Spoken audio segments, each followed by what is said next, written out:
KnockBack, the retro and nostalgia podcast, is brought to you by, well, you. If you want to learn how to support our show, go to patreon.com/laststandmedia.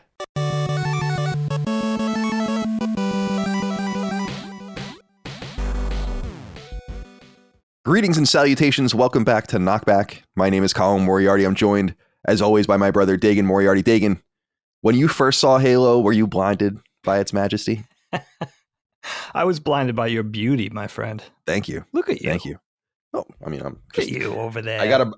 I have this beard brush, and I discovered that I can use it to brush my hair.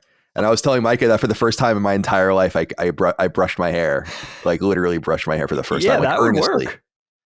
It does. That looks really nice if you got an itch on your head, no? It maybe even an itch anywhere with this thing, if I'm being honest with you. I have this weird thing Micah makes fun of me where I think it's our pool that does it because it happens to me in the summer, but I get like an inner ear itch sometimes at night. But I kind of like it because I get a Q-tip and then I itch it and it, scratch it and it feels so good. And I'm like, oh yeah. This is not where I was going to go at the beginning of the conversation, but please. I remember, did I ever tell you this? I had this conversation with Uncle John. And he was saying how he gets really bad, like insidious amounts of earwax. And I think I was pretty young when he told me this, but he used to put hydrogen peroxide in his ear, right? Maybe with a dropper. And then he would lay down on the floor with a towel under his head. And he told me, I'm pretty sure he said that golf ball sized chunks of earwax came out of his ear. Now, like in a liquid form, basically. I don't know. I mean, how could the golf ball fit through his ear? I don't know. That sounds like nonsense. And when you really think about it, I've always wanted to try it because it's gross. Don't get me wrong. It kind of sounds satisfying. Yeah, that's what I'm saying. I remember Mom saying that she went to I guess maybe this has to happen to everyone eventually, that they like go and take earwax out of your ear when you get old. Like, eventually they like basically put a thing in and they pull it out. And that happened to Mom. And apparently like that really helps some people like hear better and all that. Yeah. Like you just have, because you're not supposed to put the Q-tip in there, but no, but you have to. Yeah, I know. Nothing bigger than your elbow, right? That was the rule in elementary school. Dude, like I'm not going to you kind of learn as a kid not to hit your eardrum. Every once in a while you still do, but you still got to kind of like scrape, you got to get in there a little bit. But I think then that pushes some of it back. And it gets gross. I just think it's a little messy to not get in there. We have noticed though that Treble and Rush love licking each other's ears to get the earwax out of their ears, and then they lick each other's mouths. Disgusting. To get it off of each other's mouths. Absolutely disgusting. And then you'll wake up in the morning, you're going to get the kisses. Yeah. We accept it though. I don't mind. It's not right. But I understand, like we talked about this recently on Constellation, you and I, maybe it was Gene, where it was like the chiropractor syndrome, where how do you know how you're supposed to feel unless you get adjusted? It seems the same thing with the earwax, like going to the doctor, getting the wax removed professionally. You probably come out of there like, how was I walking around? You probably hear so much better, right? Like who knows what's inside this? What kind of peas and potatoes and onions are inside these ears right now? Certainly. I don't know. Certainly. I don't know, dude. I'll tell you though. I say you look good. You look rested. I'm exhausted. I'm having a week. Do you ever have a week? Yeah. Oh yeah. All the time. It's just like a week. It's I don't know what day it is. Now listen, I am caffeinated, got the caffeine, got the coffee coursing through my veins, ready for the discussion with you. Very excited. This is a nice respite to the week. I only know it's Wednesday because we're recording KnockBack. I am out of sorts. It's a lot of work to do. A lot of things keeping you busy over there. It's a combination of like too busy and not busy at all. It's a very weird. 2023 is a weird year. Sounds like something Chris would say. And then he'd have like this long 10-minute explanation of what he means by it. Maybe he's rubbing off on me. So you'll find this funny before we continue, and we'll get into the show about Halo 2. Lots to say about Halo 2 is that I'm on my phone sometimes and I hear funny like memes and all these things. And there was a meme of the Alabama 3, I think they are the ones that do the Sopranos song. Woke up this morning. Sure. And I just thought it was so funny because it was a guy just saying, woke up this morning, got some gabagool. And then like everything every line would just be about how he got some gabagool. So then I woke up the next day, got some gabagool. And he would just and it was like totally earnest. And I thought it was so funny. So I showed it to Micah and she thought it was so funny too, but she didn't even get the reference. Oh. So it was funny in this meta way for her where she like just thought it was a funny song. And then I'm like, don't you understand that's the Sopranos theme song? And then she thought it was even so much funnier. And I was thinking, I'm like, we got her pretty close to getting into the Sopranos now. Like, I think it's now because I have HBO right now to get to watch Hard Knocks. The Jets are on Hard Knocks this year. That's right. Yeah. And so I couldn't avoid that. Hard Knocks is not, I used to love Hard Knocks. Hard Knocks began probably 21 years ago. Oh shit, it's that old? Yeah. Oh, and I loved it back in the day because it was so interesting and mysterious. But the internet kind of ruined Hard Knocks, in my opinion. And I heard like Rich Eisen or someone saying it recently, like in an eloquent way, explaining that. I'm like, you're right. That's why, because I used to love Hard Knocks. And then suddenly I was like, I don't give a shit about this anymore. And so, yeah, I got that anyway. So I can watch Hard Knocks, but I think I'm going to, since we have it, maybe it's time to dip our toes into the Sopranos and get her going on. And because it will, if she likes the Sopranos, then we push her into Mad Men. Okay. I think that's a good arc. Yeah, absolutely. I'm so jealous of anybody who hasn't seen The Sopranos. That show, right? I don't even know what to say about it. Right, that's the show, dude. Even over Mad Men, the other things we love, that's the one thing I'll go back to time and time again. And not even start from the beginning. Just jump in anywhere over the 6 seasons. Just jump in and enjoy. It's unexplainably good. I don't even know why it's so good. Sometimes it's good, but why do you love it so? Is it a relatability factor being from the Northeast? Is it a confluence of just that, the writing, the acting? Everyone seems to love it though. Everybody loves it. There is everyone loves it. Everyone loves it. Good point. Yeah. Like Dustin, for instance, is from, Western Rust Belt, Pennsylvania, and loves The Sopranos. Yeah, right? That's a great point. Yeah. Yeah. It transcends boundaries, my friend. On that note, on that linear passage, let's get into nice Halo segue. 2. Now, Dig, Halo 2, 2004's Halo 2, original Xbox game. I was going back and first of all, I have 420 achievement points right now. Wow. So hopefully I don't earn a single one more so I can just stay at that 420 number forever and just have 420 achievement points. That's nothing, obviously. But between Halo 1 and Halo 2, that's the number I have now. I don't remember my old login names for Xbox Live. I made a bunch of them back in I had a bunch of them and we talked about this in the past too. So it's cool to kind of start something foundationally and get into some of these games again. Halo 2 I played when I was young. It came out when I was in college. But it was really the last Xbox exclusive game of any consequence, probably outside of Shadow Complex, that I truly cared about. And Shadow Complex wasn't a very important game for Xbox later on. So I thought we would get into this. And did you write your little thing? I did. Okay, perfect. So I'll explain this to everyone. And I think you knew what I was talking about when I brought this up via email, but I watch Red Letter Media. We're big fans of Red Letter Media. And I saw them do this once in a while. I don't know why they do it or to what end, or if it was experimental or specifically with one specific show that they do or whatever. But I was like, I liked this thing that I saw them do where they introduce the product. You know what I'm talking? And you knew what I was talking about when I said this, right? Like where they absolutely a little synopsis and they go back and forth and see whose is, or what encapsulates. And I was like, that's a really great idea. And since great artists steal, I'm not going to pretend I came up with this idea. And I'm also not a great artist. So that's just me saying that apropos of nothing. Oh, toot your horn. Come on, my friend. We would read our, I just wrote a brief paragraph and I asked you to do the same about Halo 2, just to introduce it, just to get like what we think about it out there in broad strokes. So I'm going to go first and I'll let you know, and you let me know what you think of this. Okay. Halo 2 is a fun, kinetic, and highly playable FPS with a really interesting story, some neat characters, and a brisk playtime that comes in around 10 hours. And though it's a relic of its time in some ways, it also represents how truly timeless certain experiences can be, especially in its Master Chief Collection form. That's only consistently true for gameplay, though.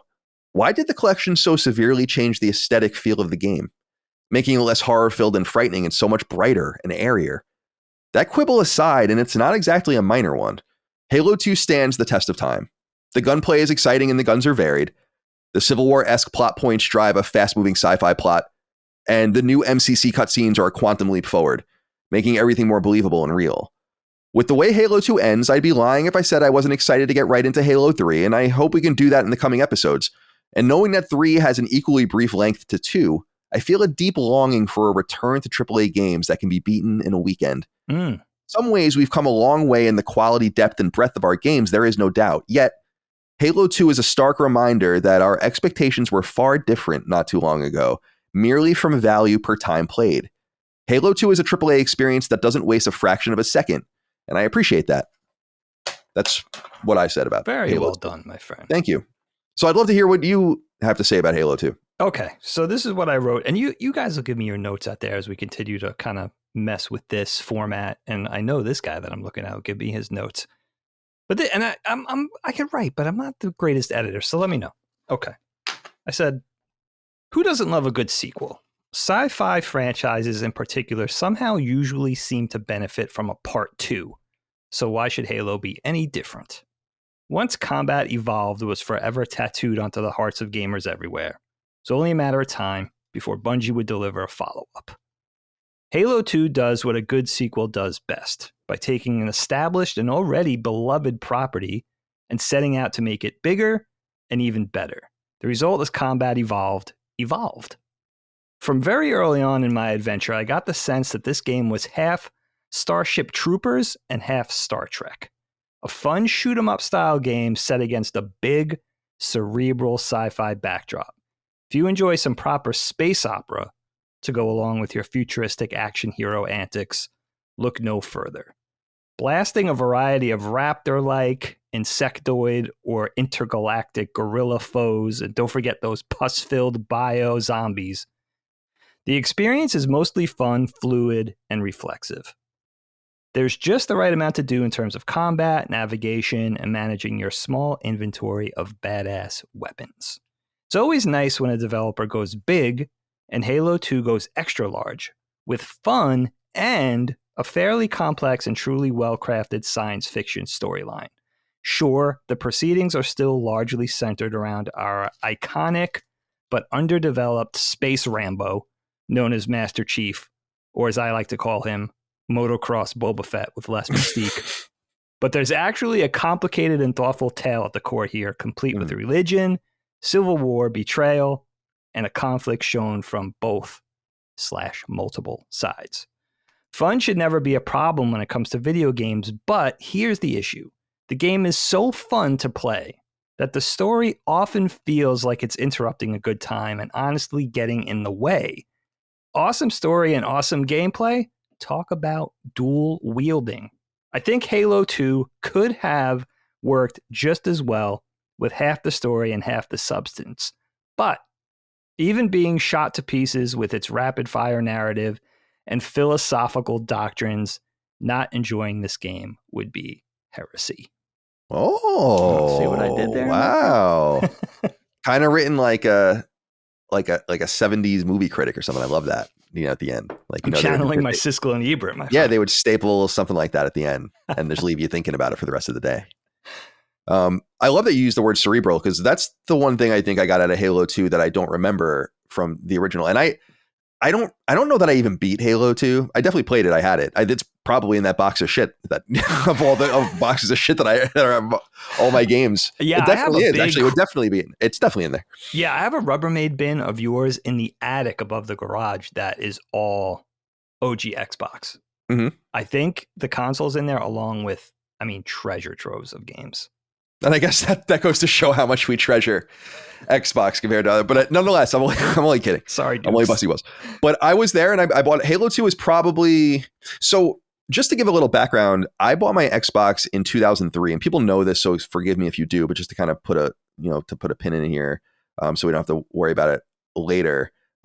Is I put a pin in the conversation we were having rather, and so we don't have to talk about this later. I had my Xbox in 2003. I bought it for KOTOR to write the strategy guide at IGN for it, and I bought the Xbox with Halo, which at that time was like a special release of it. It was like the silver. I think they called them platinum hits on Xbox. Okay, they were the ones where they would re-release them, kind of like the red label PS2 games. Right. Sure. and so on and so forth. So I bought Halo and I loved it, and we already did the Halo conversation. And by the way, I thought the Halo conversation was much more recently, but that episode was from January of 2022. Oh, okay. The achievements are from there. I was like, wow, I thought we did this like last year around this time or something. I have no semblance of time anymore at all. Just to throw that out there. I totally hear you. But when I went to college, around the same time, I was introduced. So the Xbox, of course, had this very interesting design choices I always bring up of having only an Ethernet cable. And at my dad's house, or our dad's house, we didn't have cable internet until probably 2005, 6, 7, something like that. So that wasn't an option for me. So I never plugged it in there. And then when I brought it to college, I discovered the wonders of a T1 line, which was not even a cable line, but like an industrial level, still to this day, hyper fast internet. And I discovered the wonders of early Xbox Live. And this sounds really strange to a lot of people today, but I was on there, man, playing especially Rainbow Six 3. And I loved that game. I was obsessed with that game. I used to let my console host games because I had such a good connection. And so I was actually kind of in Xbox during this era. But then that era of early Xbox Live and that kind of leads into that 2004, 2005 doldrums that I talk about sometimes, where with the exception of the big releases like Resident Evil 4, GTA, San Andreas, and Halo 2 is one of them, I just wasn't really playing games and just wasn't really into things. And so this game is kind of during that era, and I think lost a little bit of its luster in my mind due to that era. And what I'm saying is that the word cerebral that you used really stuck out to me, because two series that I'm very familiar with that I know were directly influenced by Halo in the form of Killzone and Resistance. I think I didn't realize how cerebral and interesting Halo was, and that Killzone didn't only kind of want to be the Halo killer and failed, of course, but wanted to be the Halo killer from a gameplay perspective, but from a story perspective. And I don't think I really realized that Killzone's plot of these two warring human factions and their two planets and all that's like very deep and pretty dark. And then Resistance, of course, is this deep sci-fi tale about an alien invasion of Earth and all the rest. None of them really seem to go half boring story. And I feel so I don't think I realized that Halo radiated so deeply, not only from that gameplay and quick perspective and online multiplayer and all of the rest, but from a story perspective too. And I really, really like the story of Halo 2. I don't think I got all of it without reading some of the synopsis again, and some of it's lost. And I was also distracting the shit out of myself, I have to admit, by constantly changing the perspective. I was so curious about what the game looked like. Yeah. Sometimes, like during the cutscene, I would just hit the button like every 5 seconds. What did this used to look like? Yeah, like I was so curious because they did such a nice job, and it's important to note, to their credit, to 343's credit, that was on the Xbox One. That wasn't done on Xbox Series. So that's a pretty nice job that they did there, and it really does enhance it. And I talked to Chris a little bit about it. This is one of Chris's favorite games, and he was saying that they did a really nice job in the cutscenes, and I agree. But so I must admit that I was distracting myself sometimes during the stories by just wanting to look, because it would not be matched up when you would go back sometimes. But I read deep synopsises, and I didn't want to really go much further than that because I didn't want to spoil the next game for myself. Because now I'm getting into territory with Halo 3 where I don't know what the hell is going on. At that point I'm like, I don't care about this anymore. So you never played Halo 3? No, I never played anything beyond Halo 2. Okay. No. Shit. And so yeah, 3. ODST, Reach, 4, 5. I haven't played any of those. So we have a lot to go through over the, nice. I would assume, years to come. But so yeah, I'm glad you called that out, because I really, how I feel, and we talk about this a lot, about certain elements interacting with fiction, and religion is one of my absolute favorites. And that we have this deeply religious faction of they're multiracial, right? Like the Covenant, and that's kind of interesting. That's right. And hence the Covenant, I guess, name. I don't know. I dig it. I think it's kind of cool, and how they find Earth, and just the idea of slip space, and how they follow the ship through, and all that. It's a lot of really cool shit here. But I got to say this too, Dagan. Yeah. Kind of like the Return of the Jedi syndrome here. Okay. A little bit, right? Did you feel that a little bit too? Like it's like really another Halo. Like it felt like the Death Star. I see what well, it's you like mean. we're making another Death Star. It's like when you and I used to play G.I. Joe, and I'd be like, now you have to fight the Mickey Mouse doll. Like there was always something. There was always something else, right? But I just felt like this was doll mini bosses. Right. I just was like, really? There's another Halo? I mean, it's kind of cool that there's another Halo because it's a shame that the first game destroyed Halo because it was so neat looking in and of itself. So I appreciate that, but I'm like, oh my God. So that was a little, but I loved the beginning story segments with the Covenant and like the commander of the fleet that lost Halo, and that, interspersed with the celebratory human activities on Earth as they're getting their medals and all that. I thought that was pretty neat. It's really good shit just in terms of writing. And I go in, I didn't get the Return of the Jedi thing, though. I see what you're saying. Whenever I encounter science fiction like that, when I first jumped into this game, all of a sudden the red flags go up and I'm like, oh no, Star Trek. That's what I think first, like corny science fiction. And we could talk about this later probably, but I think a lot of it for me is that at some point in my life, probably starting with Akira, right? Cyberpunk ate conventional science fiction's lunch for me at some point. When Cyberpunk came along with Akira and then later on with a lot of other anime, I think rediscovering Blade Runner, and then not too long after the first Matrix movie, discovering William Gibson and books like Neuromancer, then I was like, this is the sci-fi I like, and other science fiction that's more conventional is relegated to corny. And I think a lot of people would say, Dagan, you just like kids in your science fiction. Like if children aren't in your science fiction, you don't like it. And maybe that has to be, maybe that's tied inextricably to anime and that sort of flavor of science fiction. But I go in very critical of stuff like this because I think it's going to be I think it's going to cross over into corny sort of Pacific Rim territory. And a lot of that criticism, where I think I could be overly critical, comes from, I think, being an anime fan dating back decades. And the very plain, simple fact that anime pioneered all of this and was always very ahead of its time in terms of story, ideas, tech, characters, design. I think it was really influential and always like 10 or 15 years ahead of what American live action stuff or gaming, was doing. And I think jumping into this, I got worried about that. And I just wanted to play a fun first person shooter. And I felt like the story is going to get in the way, but the story eventually pulls you in because it's so thoughtful. Yes, it definitely pulls from very noticeable influences, but it really is its own thing. And I always love, we talk about this a lot on the show. I love when the developers or the creators do more than they have to. I feel like this is a lot of story. People were basically coming for Halo because it's fun. It's fun to play. I know eventually things like Call of Duty would eventually eat Halo's lunch and become the turn 2 thing that gamers wanted to play just for fun, shoot 'em up style thing, especially multiplayer and co-op and all that kind of stuff. But I think this game does everything. And you notice that like an hour or two in, you're already sold on the story, the dimensionality of it, showing the conflict from both sides. It's good. It's really thoughtfully crafted, smart, and it's unique. And again, like I feel like you don't even need to have that because the game is really so fun and now legendary. But why not have it all? It doesn't hurt. And this game was really, it's so nice to be in on the conversation of something so iconic now. And again, like it's a notch on the bedpost, right? Like, yeah. How can you have the larger pop culture of science fiction discussion not knowing this game? So again, coming out of it, it was rewarding, man. It was really a lot of fun. Yeah, I agree. Very well said. It's funny. There is a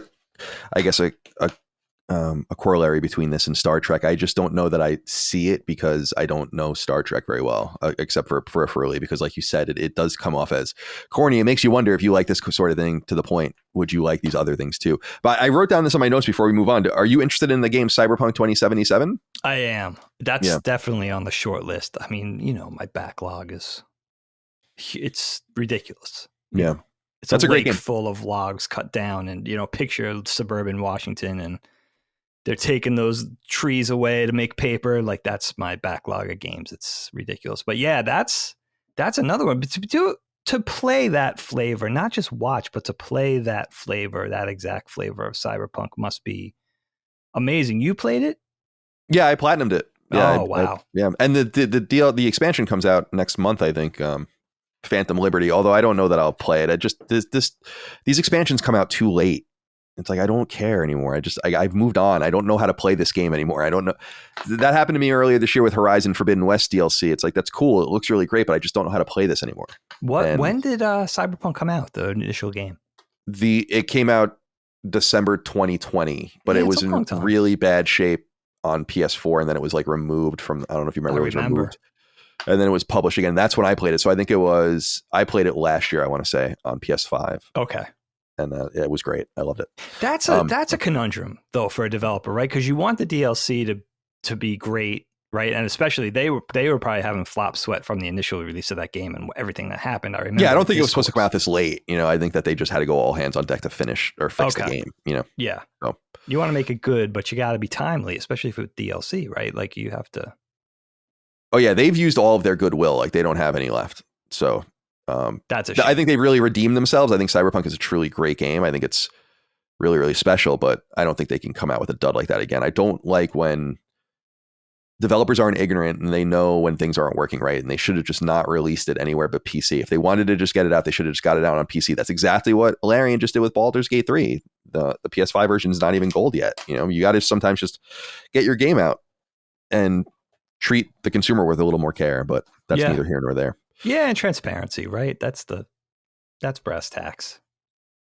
So I guess we'll begin here. Just to kind of catch us up with what happened in the last game and like what this whole synopsis is or the setting is.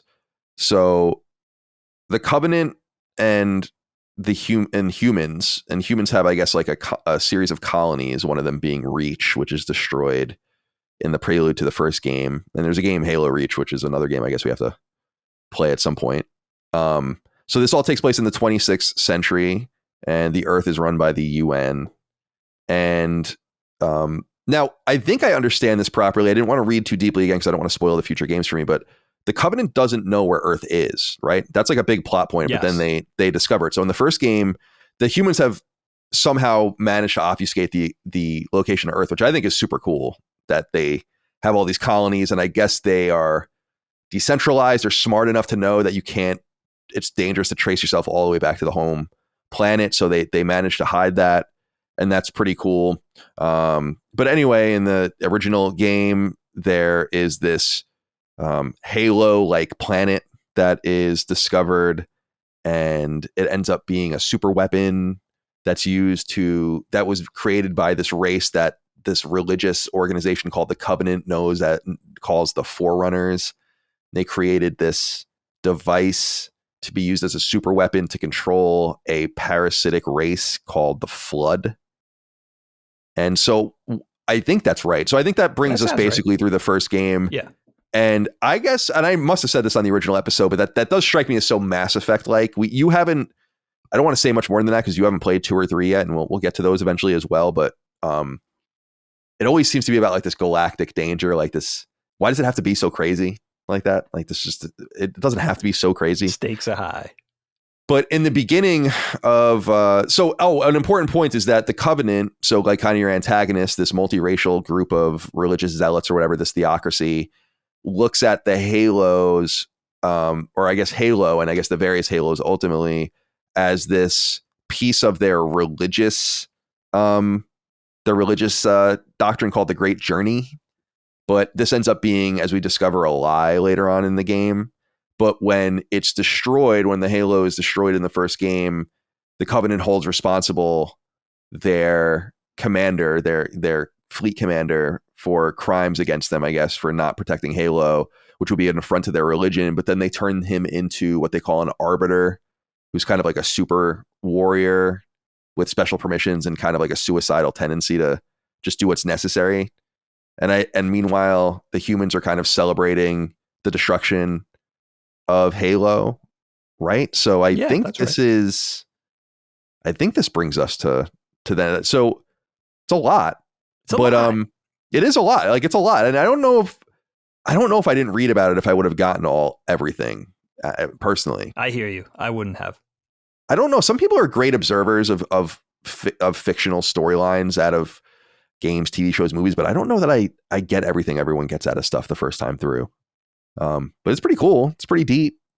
And so one of the things that this game introduces ultimately, because of the storyline, is playing from both perspectives. What did you think about this? This was very, I mean, it's not Metal Gear Solid 2 because they're not really adversaries, but it's kind of like has a Metal Gear Solid 2 like flavor with Raiden and Snake. And although you go just one then the other in that game and you go back and forth here, I don't know that I'm crazy about, like, I don't know that I needed this, although I think it's kind of cool. I thought that this could have all happened in storylines and I would have rather just played as Chief, although I honestly don't think Master Chief's a very interesting character. He's really nothing. He's like Doom Guy. He's really, I'm so surprised that he has such a fan base. I know people love Halo and that he's kind of the symbol of Halo, but I'm like, where is the character here? He really just comes off as like BJ Blazkowicz in the new Wolfenstein games is like 10 times deeper than Master Chief. Okay. Which is weird, but true. So yeah, talk to me a little bit about playing from both sides and both perspectives, and yeah, take it however you'd like.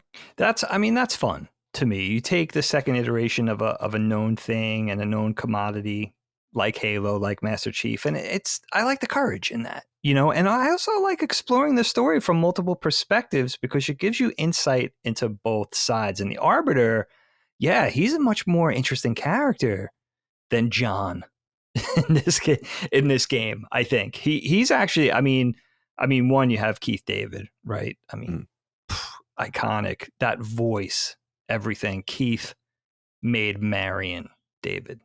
Come on, know that reference. Come on, weigh in with that reference, you guys. Know your Darren Aronofsky films.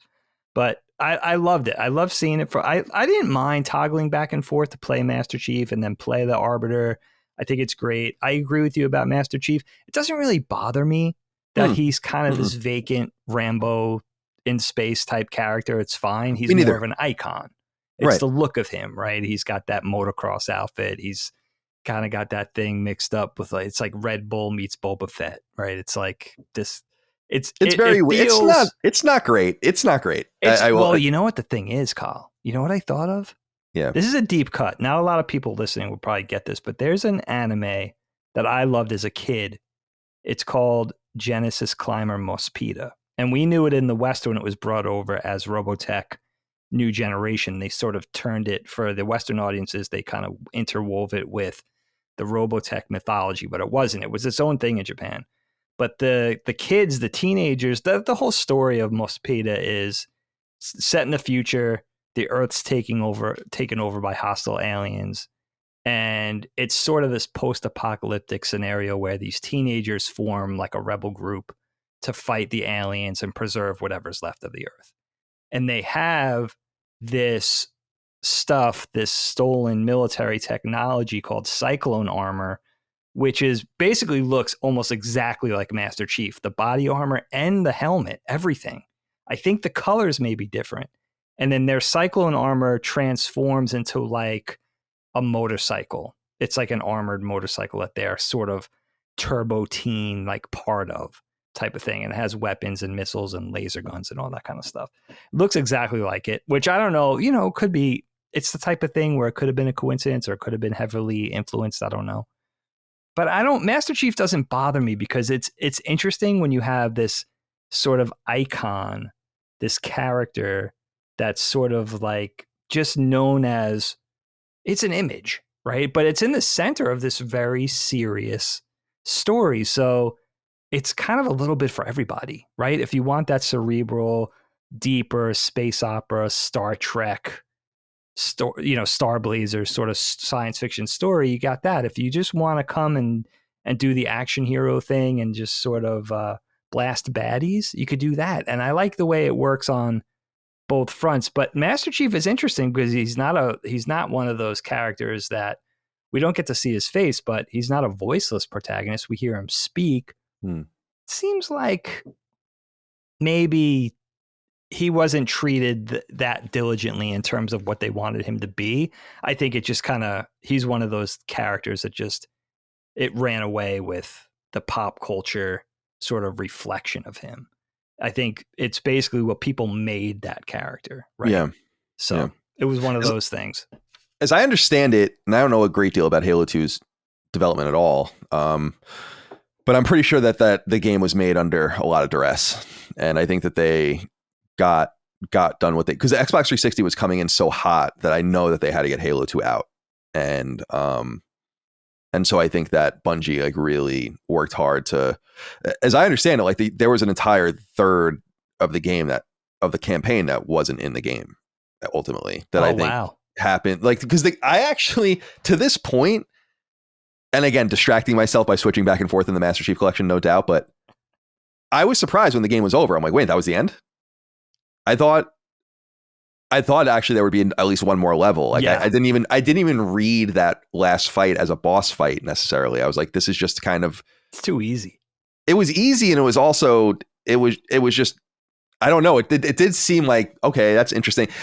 We talked about this with Uncharted 2, for instance, where the Lazarevich fight, where it's like, damn, you don't need to end on a boss fight at all in a game like this. It's just so stupid. It doesn't really even make any sense. Right. To like be like, this is so much harder, so much more different than everything you've done so far. I'm like, doesn't have to be like that. It's not Contra, you know? No, right, exactly. You don't have to rely on that age-old model.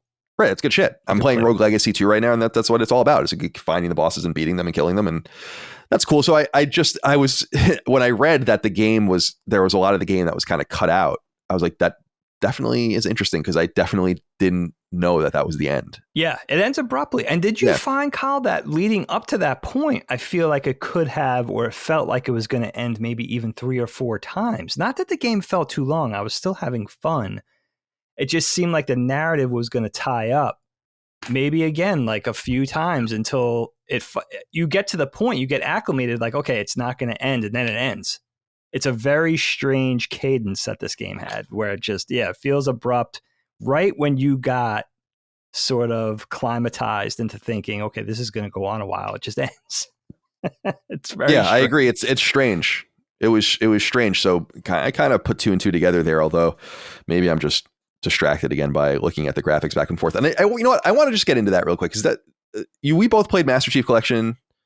I would sometimes leave the game for a really long period of time in the original, especially in gameplay. I would let it be in the original, but I would switch back and forth, and then sometimes I would stay really long period of time in the new version. I messaged Chris about this, and he actually agreed with me, which made me feel pretty good, where I'm like,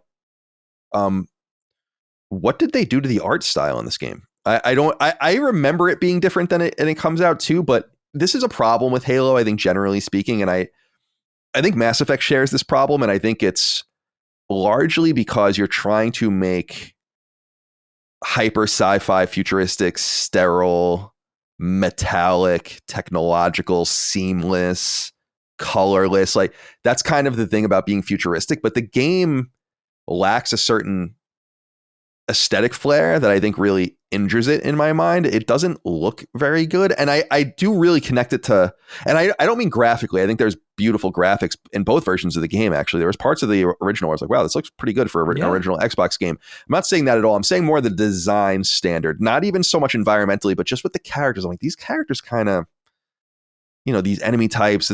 And I would only make a Killzone is obviously an inferior franchise to Halo, I think, in most ways. One thing I think that it murders Halo in is in design. Like the Hellghast are so much more interesting, and the design and that really gritty dark brown and red, and that design is so interesting. And when you go back and play the original version of Halo 2 in the Master Chief Collection, you realize that they actually were going for that darker aesthetic. There are entire parts of the game where I was flashing back and forth showing Micah where I'm like, look, the game is totally different. I'll give you 2 examples, right? There's a portion of the game, I don't know if I wrote down specifically where it was, but you're overlooking a city in the distance. It's like a circuit, and there's all of these like lit paths underneath. Like it looks like there's like settlements everywhere, right? And it's this beautiful city with huge skylines and stuff. And then you go to the old version, none of that's there, right? And I'm like, what am I supposed to? What is the original one? Shows what looks like a blown out city. You go to the new version, it looks like a brand new, beautiful city. You just changed the whole backdrop of the stage. I don't know which one is real. Right. Right? they're different. There was another stage I was showing her where I'm like, look, it is nighttime in the original and daytime in the new one. Oh, that's Why? Interesting. It's literally nighttime. You look up, there's stars in the sky and everything. You go to the new version, you look up, it's light out. And Micah's angle, which I think is somewhat accurate. She's like, the original game was very dark, and they wanted to show off the new lighting technologies and kind of show you the game and make it brighter and more vivid. And I'm like, yeah, but it kind of changed the vibe of the game. If you play Halo 2 in its original form, it comes off much more like a horror game. If you play Halo 2 in its Master Chief Collection format, I think it comes up much more like an action sci-fi game. That's interesting. And those are both valid. I just don't understand why they changed it, because I was really surprised by that. I don't know if you switch back and forth enough to notice that, but I did, dude. I noticed it everywhere. And it was there were entire arenas where you were fighting enemies where I'm like, in the original, it's dark and dingy and you can't really see. And then in the new one, it's just bright. Yeah. Right. See, that's because that polish is changing the idea. Right. Exactly. Right? It's changing the whole atmosphere of the game. I didn't toggle back and forth enough to realize those huge changes. But that is interesting. I see, though, in the toggling, we're just watching a couple of videos of the original 2 and comparing and contrasting. Obviously, more vibrant now, more colorful, more detailed textures, better lighting, more lighting, and especially with, like you said, things like the metallic texture really drawing it out, because the original does get very washed out. It's very drab at certain points. And it feels a little vacant and a little generic, maybe, and a little, like you said earlier, sterile. That was the perfect word. I think some of that sterile nature is still intact, where it feels maybe a little too plain Jane in terms of a typical science fiction world that, insert structure here, insert weird, tentacle bioengineered thing here, that type of thing. Cave and, mixing it up and crossing it up and blending it with like the ancient Egyptian thing. So it's future tech. There's a lot of that sort of college industrial design student approach to like, this is my portfolio when I first break into game dev, like type of thing. And not, like you said, not one of the most brilliantly Sid Mead art directed worlds, a little more typical or atypical. But yeah, those differences are important, because that's really changing. You know what it reminds me of, Kyle? You watch a cartoon in the 90s or even today, right? It looks a certain way. You watch a Fleischer cartoon, like a Popeye cartoon from the 30s. It has that weird darkened. They didn't have digital technology to play up the lights and to brighten things. And it just looks not even just black and white cartoons, but if you watch older colored cartoons, it just has that creepy, whether it's the grain, the slight distortion to the music, it's a different feel, right? And it is interesting that I think Halo and Halo 2 specifically in this conversation, I think it does kind of, or it would kind of benefit from a more, a better horror-like atmosphere. And this one does feel, you're never really nervous running through a level, right? You never really feel scared. It doesn't strike you as eerie.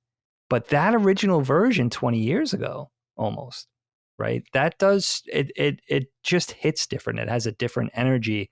And I think they lose a little bit of that. They lose a little bit of that horror, survival horror atmosphere that would feels more like a Resident Evil game. And I think having a little bit of that tied in would be cool. But you lose that. It doesn't strike me that way at all.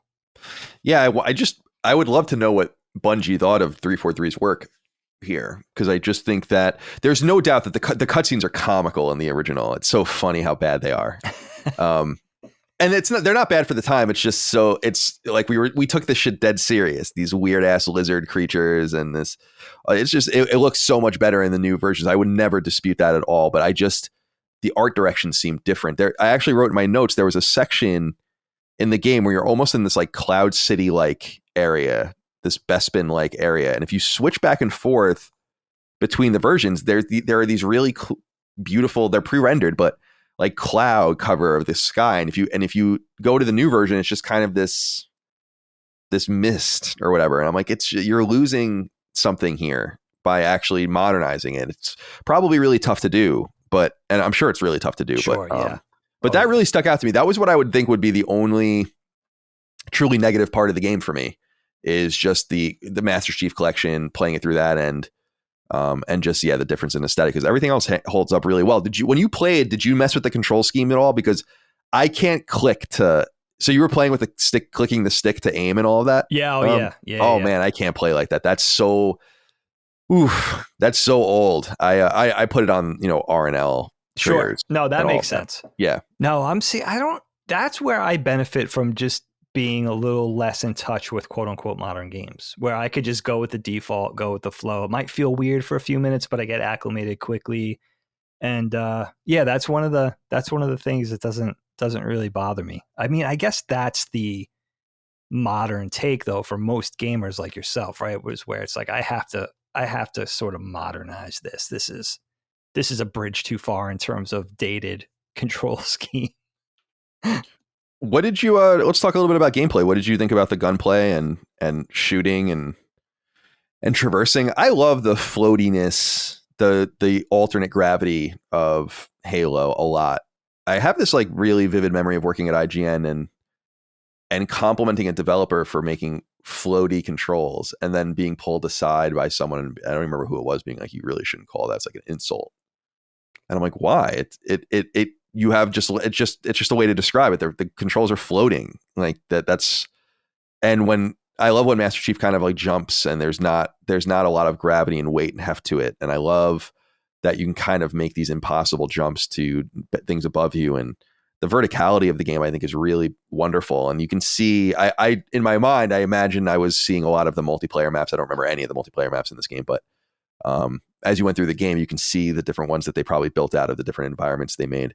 So I really enjoyed playing the game from a on foot perspective. Again, I wasn't crazy about having to play both characters, but one cool thing about that is seeing them use each other's weapons, which I think is fun, because we've seen Chief use the Covenant's weapons before and the Flood's weapons, but now seeing them all use each other's weapons and fight each other, I thought was pretty neat. What did you think of the gunplay in the game? Yeah, I thought, overall, I thought the controls were really fluid. They felt really natural. It was easy to get used to everything. I love calling it floaty. It does feel floaty, but it's not like it's floaty. Sometimes that's the sort of seems like the intent of the design of the gameplay. It's consistently floaty, and you do get used to it. And something about a space game, it just lends itself to that. Even it's totally not anti-grav. Totally. Right. But it just feels like, okay, it feels intentional. And the shooting, everything felt copacetic. I mean, I think I sometimes prefer third person shooter games because I just tend to get disoriented sometimes with first person. I mean, in this game, it's not perfect. I think some of the weapons are very underpowered. And later in the game, if you're tasked with one of those weapons, and later in the game as the enemies get stronger, you might unload 50 shots into this enemy. So it's a lot. I mean, I found a lot later in the game, it was sort of this thing where I'm backing off and firing, right? And, you could unintentionally back into a cliff. I tend to get very disoriented. I think the melee in this game suffers a little bit from the first person perspective, where it's really kind of hard to get your bearings. I think that was another thing. I think interacting with pickups sometimes is a little wonky. It's not perfect, but it was good enough to stay fun, where I always looked forward to turning on the game and playing it, where it was satisfying, it was fun, it was rewarding. I like the dual wielding. I think that was cool. I like dual wielding as a trade-off for grenades. You had to decide. There's a couple of small things, again, just enough to do, like I said in my opening paragraph, where you have to decide, do I need the grenades or would I rather dual wield? And then you could hold a third weapon. So if you want to have one of those laser sabers and toggle off for melee and then have a long range weapon, that was fun. Just enough to do, just enough in terms of combat and navigation and managing your inventory, finding out what weapons you like. And I thought it was, I thought it was fine. Just enough in terms of directing you where to go with those small design cues of going through tunnels. You know, they kind of prod you along by saying, okay, you go through this arc, or you go through this dome, or you go through this tunnel, sort of those subtle navigation cues that are great, you know, in gameplay that I really enjoyed. But again, like that was the biggest thing for me, especially later in the game, like attacking evasively while backing off. There were areas where, and I guess maybe you could argue that it adds to the game's difficulty in a good way, where you really had to mind your footing, because I would just back off from a brute, let's say, with a laser weapon that I had to plug him with 50 shots, and then I'm backing myself off a cliff. But maybe that's just in terms of getting acclimated to first-person shooters. There are a lot of first-person shooters that I enjoy, and of course those would come later. But I wonder how this game would be in third person. But first person takes me a little while. That's not easy for me, and that's a testament to this game, because I still had a good time with it, and it's still difficult for me, actually.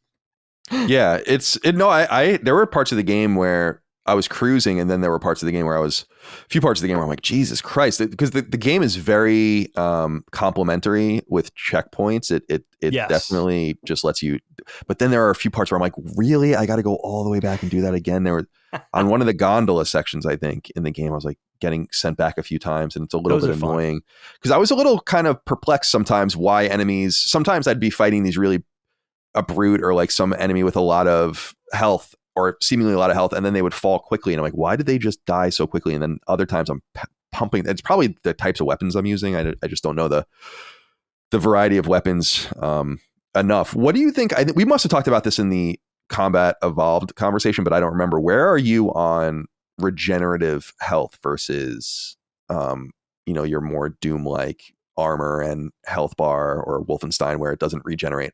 I personally really like regenerative health in shooters, and I love the strategy that it adds as you kind of back off and retreat to fill up your shield. But then I realized that I started timing it such that the shield would start going, and then I would almost start moving into action again as it was filling, to just save those extra seconds, and you kind of get very comfortable with that cycle.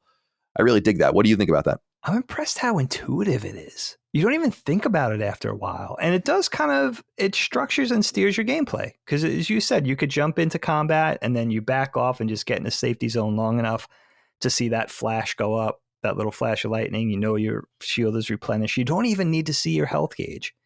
It's pretty damn impressive, man, that how fluid it is and how quick you get used to it. And how you really structure your whole approach towards having that quote unquote energy system, or that kind of health gauge, where it's like that shield is instrumental in sort of sculpting an approach to the game. It's so fun. And yeah, it's one of those really impressive things, because as an artist, right, and as an animator, I'm looking at the art, looking at the aesthetic, how everything looks, how everything moves. But that's one thing where it's like the mechanics, the genius of the mechanics that could be so underappreciated.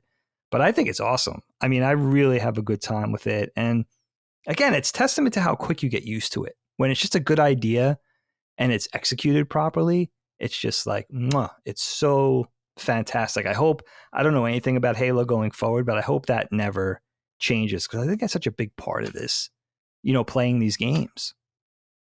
Yeah, I agree.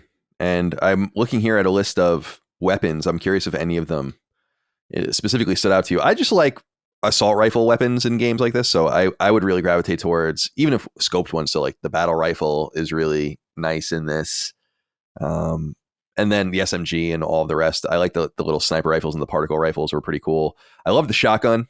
I love shotguns as well in games. You can get really close, but I got to say the star of the show was the energy sword. I loved that thing.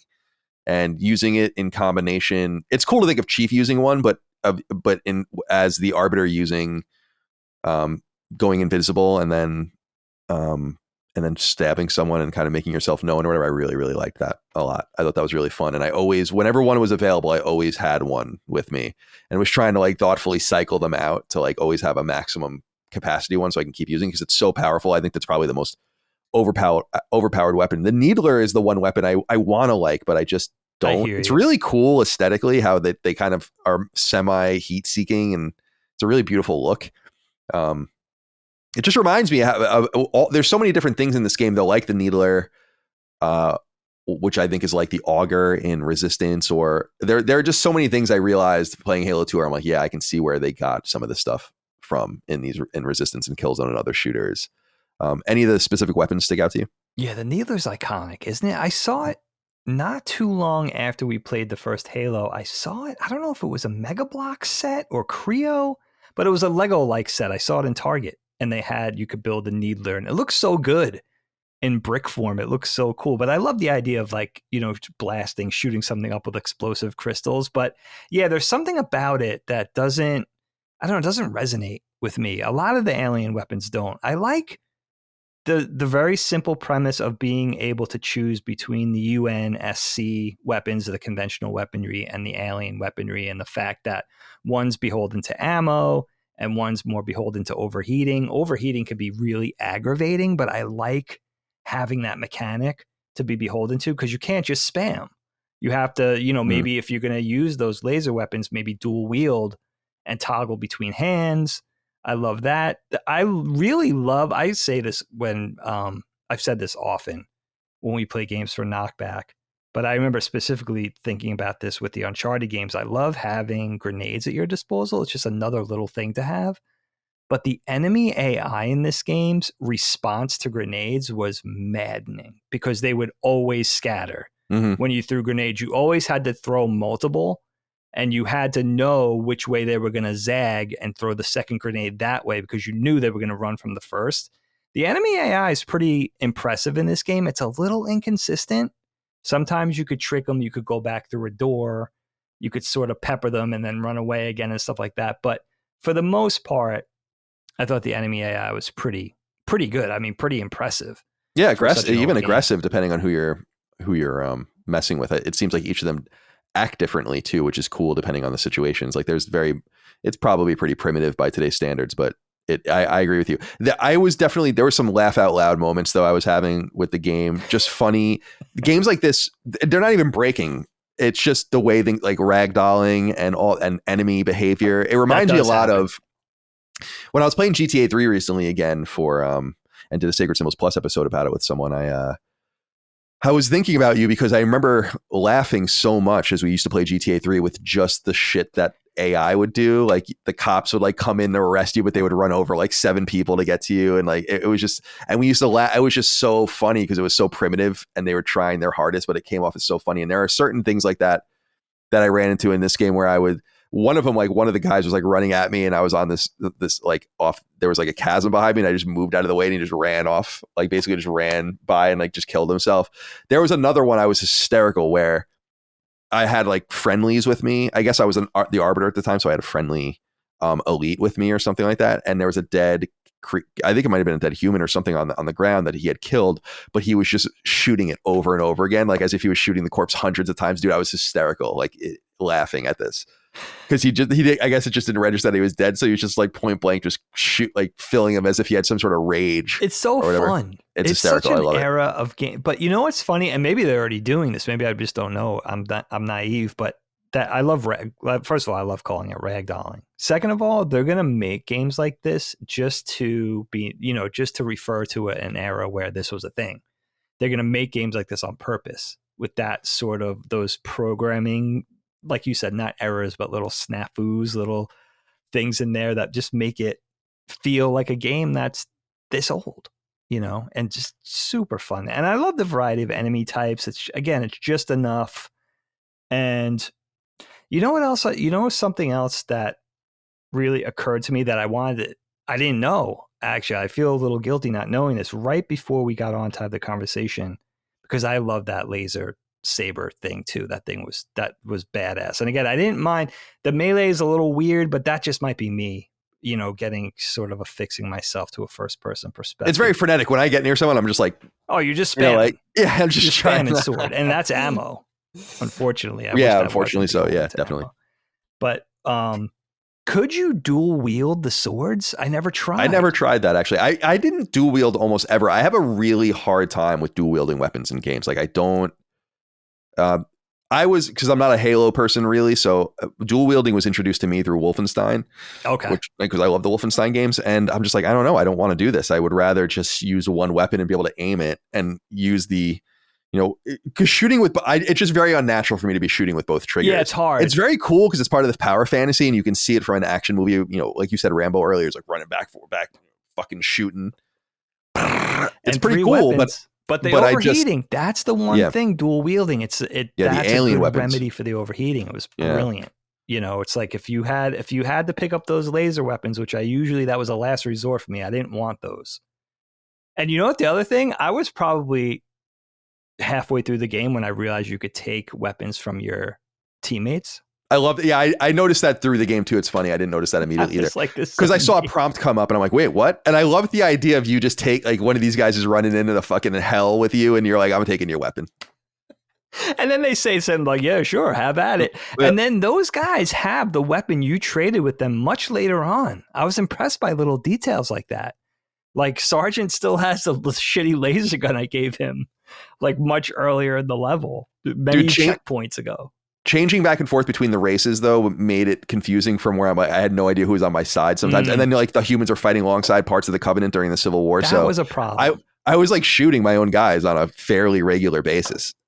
And most times they don't say anything. Yeah, it's just like, there's no, it is funny. Like, there's a green reticle over them, which, if you're close enough, which will indicate to you that they're friendly. But when you're in the heat of the moment, I'm like, I don't know, man. Everyone's got to go. Wasting everybody. Yeah, everyone's and then I'm like, oh shit, I'm wasting ammo. Is this an ally? But I'm not going to stop. And then sometimes they'll offer feedback and say, like, I'm your friend or something. But most times not. So that was a little. I wish they could have found a way to. Again, of course, they have to reuse sprites. And of course, just like in Halo 1, they're reusing a lot of level thing. That was noticeable too, like the structure and the architecture of the levels. But it would have been nice to, especially if you're fighting side by side, shoulder to shoulder with allies, to make them a little more differentiated. I wish, even if there was like a white outline or something that could be, could break the immersion, I think I would have minded that less than wasting my ammo. Yeah, I agree completely. And yeah, just the funny things like just shooting a rocket launcher at someone and just flying off into the air. It's just so many. Yeah, I love that kind of stuff. It's really, really, really great moments. The other part of the gameplay that I wanted to bring up was the vehicular stuff, which I thought was really, really well done. I usually don't care for that stuff. And I think we complained in the Halo conversation, or at least I did, that I hated that last stage, which I think is pretty iconic in the original game where you're in the Jeep and I'm like, this sucks, dude. Escape. It's just not fun. And I think that the ground vehicles, like the human vehicles, remain not very fun to use, although there's like a mega power fantasy with the tank because it's just so powerful that you can just do whatever you want with it. It's pretty fun. But I did love flying the Covenant stuff and getting into those aerial vehicles. And it's really impressive from a technical standpoint that they were really getting this stuff going. This is it's not original to them because, Battlefield was doing it. But I think that there's something so cool. And obviously Warhawk and others encompass the spirit as well. But just the land, sea, and air style, you can do whatever you want in this huge domed arena where there's this major firefight going and there's all these different dangers. And so you can see that they're placing things around for you to use and you kind of have options. And I really, really loved it. I loved flying the, did I write it down in here? It was the alien, like almost speeder bike. Thing. The one where you kind of lay in. Is that the Spectre?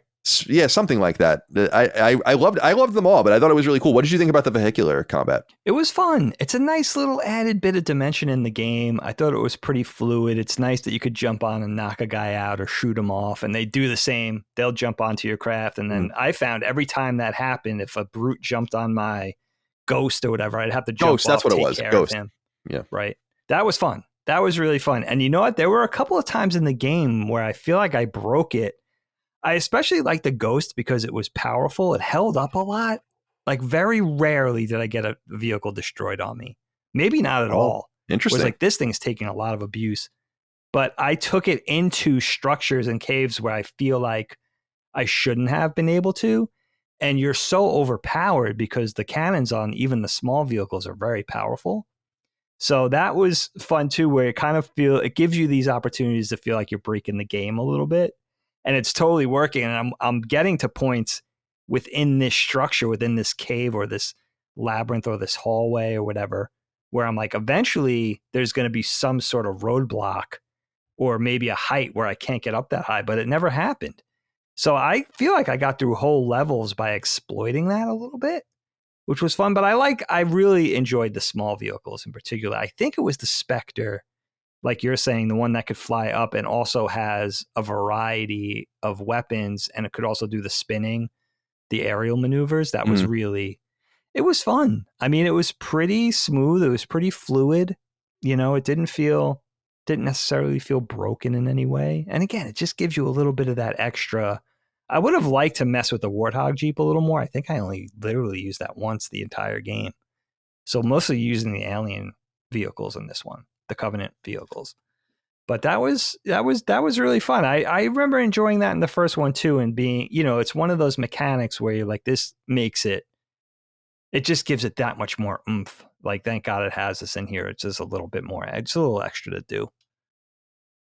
Yeah, I'm impressed just from a technical point of view with some of the things that they were able to pull off in this game. Just, that's so hard to do, to balance all of that and to build in that verticality and manage all of the enemy AI and have them doing all of their own thing. It's a pretty complicated task. And so I think it's really impressive that Bungie executed on some of that. And I thought it was really, really well done. And I just loved, I think one of the things that this game does so supremely that I really felt throughout the entire thing was it just balances the power fantasy so well. A lot of games, especially older games, have this design philosophy that's very rigid where it gets harder. And Halo 2 gets harder for sure, but I think that there are these really wise moments in the game where it's clear that the game wants you to waste it. And they do that, and they like give you the power. They give you the tank, and you're just destroying infantry soldiers, and there's really no contest at all. And I think that by sprinkling those things into the experience, it just gives it so much more texture and makes it a little bit more, I don't want to say realistic or believable, because I don't give a shit about that really, but just it feels more balanced as opposed to just progress, like you're playing Castlevania and the next stage is harder, and then the next stage is harder, and the next stage is harder. There should be that gradient up, but they really do a nice job of balancing it. And I think these vehicular combat places are really cool. And I think that there are options in the game too, where it's like you could be in a vehicle, but you don't have to be in a vehicle, and you could use a rocket launcher, or you could get crazy with it. And I like you said too, trying to shoot the pilots off of the various bikes or whatever and taking them from them was really cool. I'm surprised what you said about the vehicles, because they do take a lot of damage, but I was finding that it was best for me to, like, there were times where there would be like 4 vehicles in a row and they'd tell you to take one, and then I would drive it until it started to spark, and then I would bring it back and get another one and then go further. Yeah, that's what I always did to try to survive, because otherwise I wasn't going to maybe make it. But yeah, they make it fun with it. I love what you said, Kyle, about the cadence of sort of that thing where it does. It seems like the game's handing you the keys and saying have fun, and then it's a payoff. You know, it's a reward. And then they implement something where it's like, okay, here's a little bit of a roadblock. This is going to be difficult. Manage your weapons wisely, whatever. And then another payoff. It's a very nice ebb and flow, like where it's not like the traditional thing of like, oh my God, by the 4th level, the difficulty is already, you know, it's already putting you off a little bit, you know? So yeah, it is true. And I wasn't even thinking about it that way, to articulate it that way, but it really does. And I think that's why everybody remembers Halo with the word fun, because it's fun. It's just fun. It's enough challenge to feel like you accomplished something, but it's not enough to break just the enjoyment, you know, and that's good game design. Yeah, there are just very fundamentally interesting things that they do that are obvious to complement gameplay. Elevator rides where enemies are jumping in, and gondola rides where enemies are jumping from gondola to gondola and attacking you. There's really cool scenes like that. There's a scene early on in, I think, Covenant Factory where there are like these laser conveyor belts, and you're trying to jump from one to the other, and some of them have explosives on them, so you can use them to shoot each other. There's just a lot of thoughtful design in the game that I think you can't overestimate the importance of those kinds of trappings in making even a 10 or 12 hour game, whatever it is, as being meaningful and wanting you to stick with it. I think designers don't get enough credit in video games to this day, but certainly in that era when they were really making up the rules, I think it's especially important to give them their props. Let's see here. I wanted to know what you thought about the Civil War storyline. I thought this was fun and unexpected, and it was cool to see. They really do jam pack a lot of plot into the game, considering how long it is. And that's why I'm so interested to play Halo 3, because I really feel like they could have just not even gone all the way with the story they told here. There's just so much interest. It could have been just about the breakdown of the Civil War and then lead into the next game, but they really did jam pack a lot into it. I like the idea of them all fighting each other because they're I guess as I interpret them, clearly a multiracial covenant. They have all these different divisions, and I like how the leaders kind of say that at some point the elites are not the royal guard anymore, and they put in the brutes, and I don't know, it's pretty interesting. So it makes it pretty chaotic, so that by the end you're fighting alongside some Covenant soldiers as a human, while the Covenant fights against you in the Flood or whatever it is. What did you make of the Civil War storyline? I thought it was so, again, it's a little bit of extra texture with the story and showing things from multiple perspectives, and not just good, the humans, versus bad, the aliens, right? In this case, the what are the aliens called again? The Flood? The Covenant. Oh, the Covenant. Right. Oh, It's okay. not just that black and white, gray versus black versus white. There's some gray area in there where there's some infighting with the bad guys too. What I really loved was how that translated to the gameplay, where you could enter an area, and that's another thing. The Flood too, not just the elites and that faction taking on the brutes and that faction, but now you throw the Flood. It's kind of like this 3-way, actual 4-way fight. Pretty sexy, and you could just stand back and just watch them take each other out.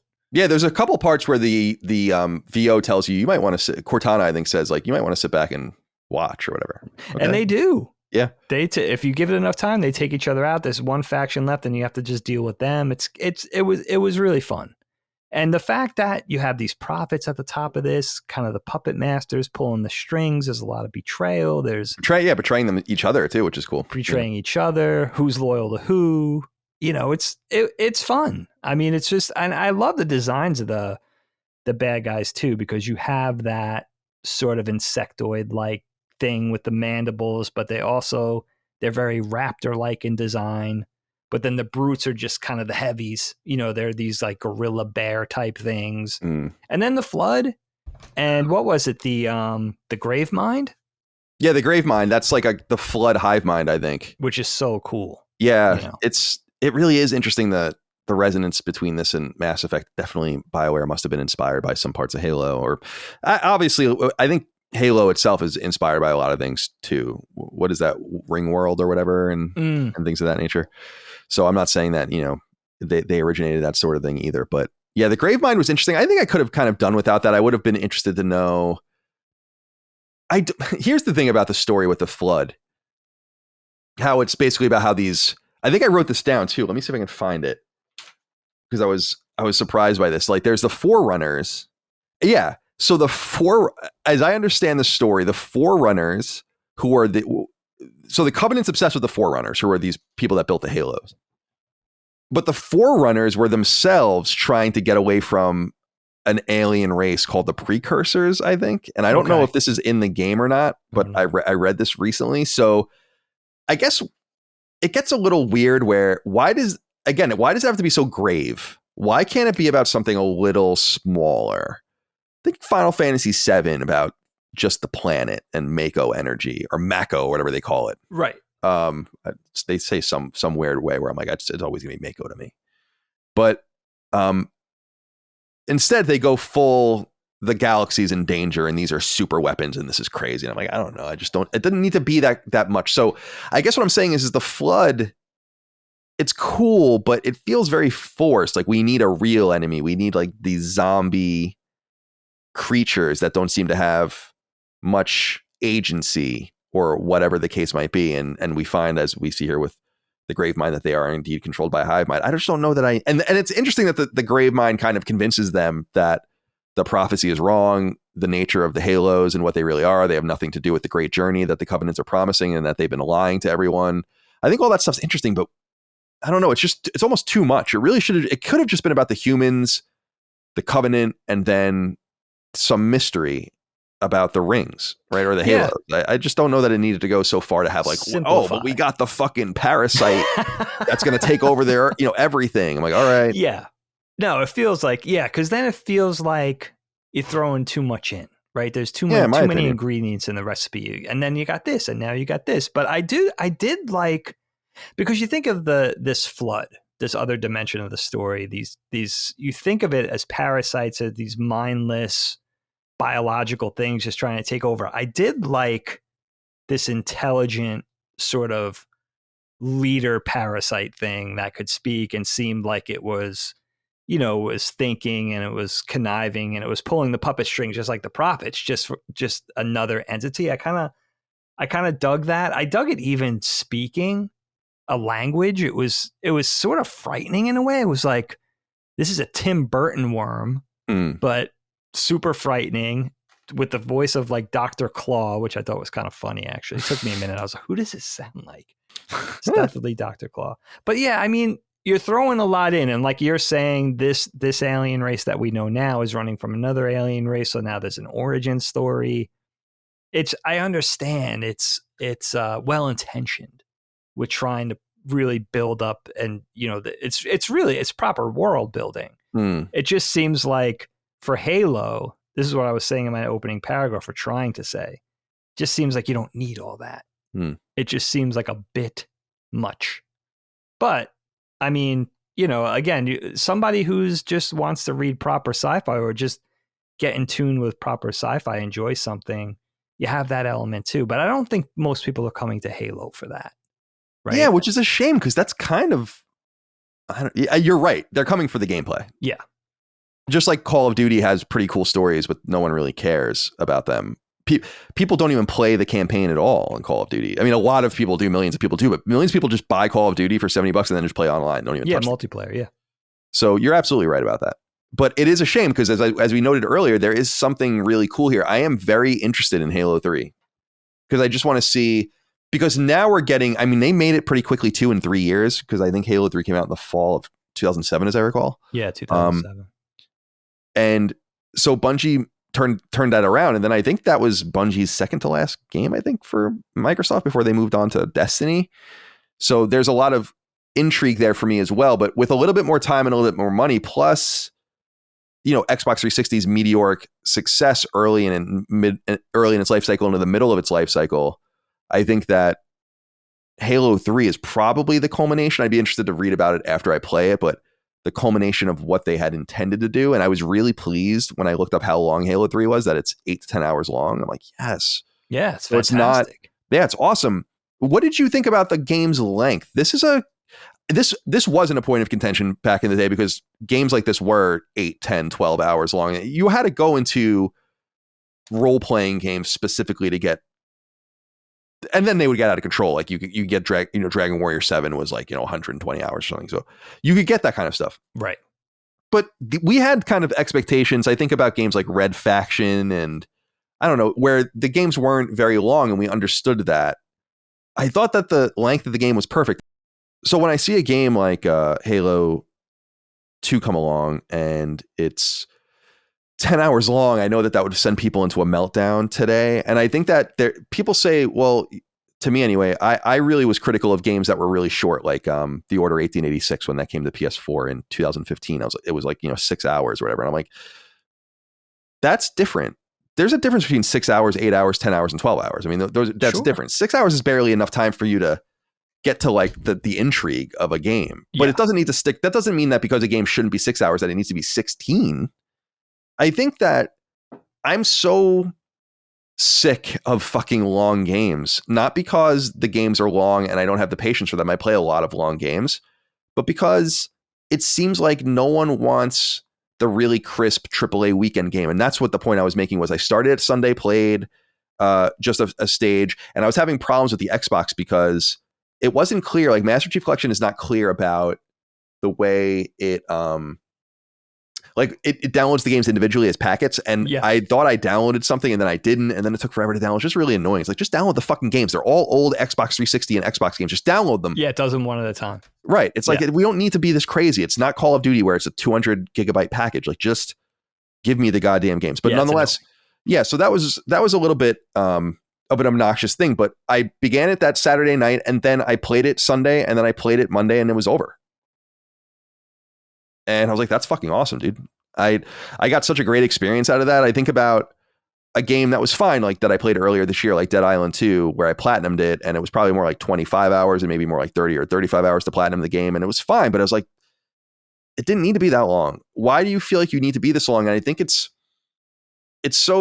shitty in some sense that we have to, that games of a AAA nature today have to be kind of catered to game length. And I guess what I'm saying is I have lamentations about that. I play a game like this and I'm like, why can't we get games like this anymore? Where imagine even The Last of Us Part 2, which is awesome, is so long. It's like, why is this so long? How long is that game? Probably like 30 hours, 25 to 30 hours. Game. Yeah. I'm like, damn, enough. Like, I love it. But like, let's go. And I just feel like everything's just so padded. What do you think about that? Especially being someone who's kind of coming back into things and having missed the whole bloat that has occurred. Sure. Open worlds, in other words, set a cadence, and open world games are awesome, but they set a cadence where it's like everything needs to be open world. Everything needs to have quest structures. Everything needs to have non-linearity. Everything needs to be 30 or 40 hours long. Everything. It's like, why, dude? Why? Halo 2 sold 8 million copies on Xbox. That's 1 in 3 Xbox owners.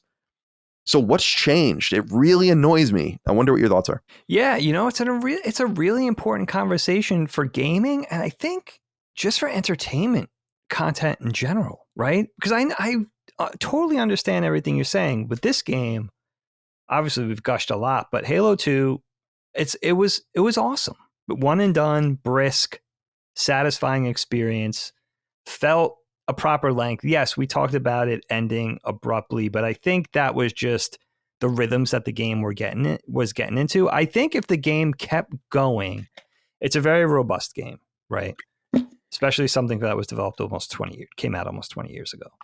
I think if this kept going even for another couple of hours, the way it was going now without introducing anything new or dynamic, it would have felt like it was going on too long.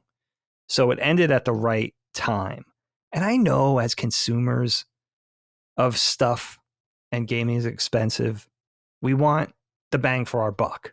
And we automatically often equate that with the length of something. But let's think of a premise for a movie, right? Or a premise for something that you're going to watch.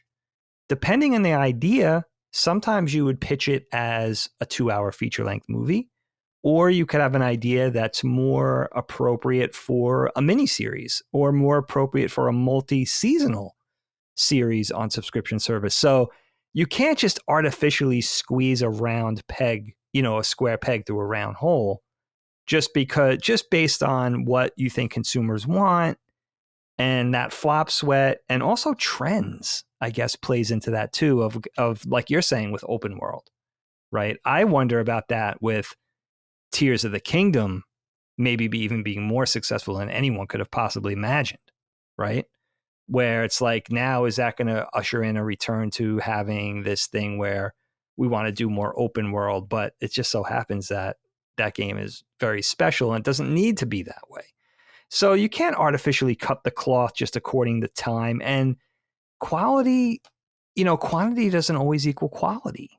You know what I mean? So you want to go with what the idea and the format that's most appropriate for that idea. That's sort of a logical, reasonable approach for me. And again, this game feels right for me at 10 hours. It probably took a little more than that. When I jump into a game like this, I think of Uncharted, I think of Horizon, I think of Dead Space, I think of Bioshock Infinite, games that I've really enjoyed talking about on the show, the games that I've enjoyed exceptionally well. It's always the same rhythm for me. I jump in and I run away with it, and I'm too far from the discussion, and I say, you know what, I'm going to finish this 5 days too early. I'm going to forget everything. We talk about that a lot, coming in fresh.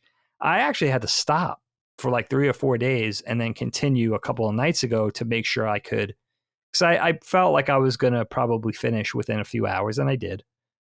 So I actually had to stop myself because, again, we want to be fresh for the conversation for what we're going to bring to the table when we're talking about this stuff, when we're articulating all this stuff. But yeah, man, I don't think you can't. I understand getting aggravated when a game seems too short, but that certainly wasn't the case with this. I felt like it was coming in just about right. I think I feel like it could have maybe even been an hour shorter. Because I feel like, again, I felt like 3 or 4 times there were 3 or 4 chapters where I felt like it was just going to end. But I like where it ended, and I like having a cliffhanger for both of us going into a game we never played. Mm-hmm.